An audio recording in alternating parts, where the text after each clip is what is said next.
वक्रतुंड महाकाय सूर्यकोटी समप्रभा निर्विघ्नं कुरु मे देव सर्वकार्येषु सर्वदा.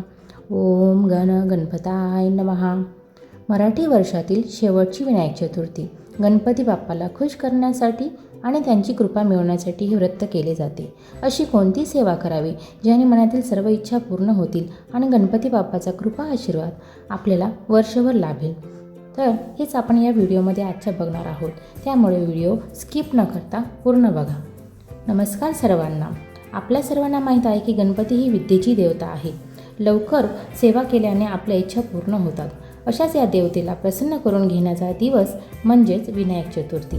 जेवढे फळ हे संकष्टी चतुर्थीचे व्रत केल्याने मिळते, तेवढेच फळ हे विनायक चतुर्थी व्रत केल्याने प्राप्त होते. प्रत्येक महिन्यातील शुद्ध चतुर्थी तिथीला विनायक चतुर्थी व्रत केले जाते. यंदा ही चतुर्थी 21 फेब्रुवारी 2026 रोजी आलेली आहे.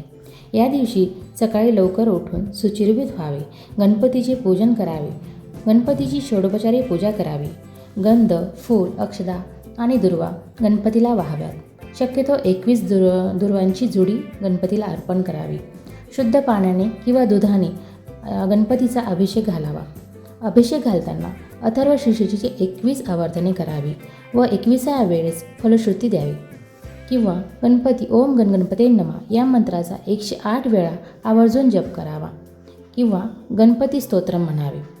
अभिषेकचे पाणी हे घरातील सर्वांना तीर्थ म्हणून द्यावे. मुलांच्या अभ्यासासाठी, त्यांच्या अभ्यासातील प्रगतीसाठी हे पाणी खूप महत्त्वाचे आहे. हा माझा अनुभव आहे, त्यामुळे हा उपाय नक्की करून बघा.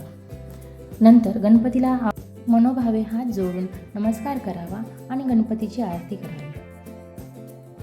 शक्य असल्यास 21 दुर्वांची जुडी आणि 21 मोदकांचा नैवेद्य घेऊन मंदिरात जावे व तेथे हा गणपतीला अर्पण करावे. आपले गणपती बाप्पा हे लगेच प्रसन्न होणारे देवता आहे.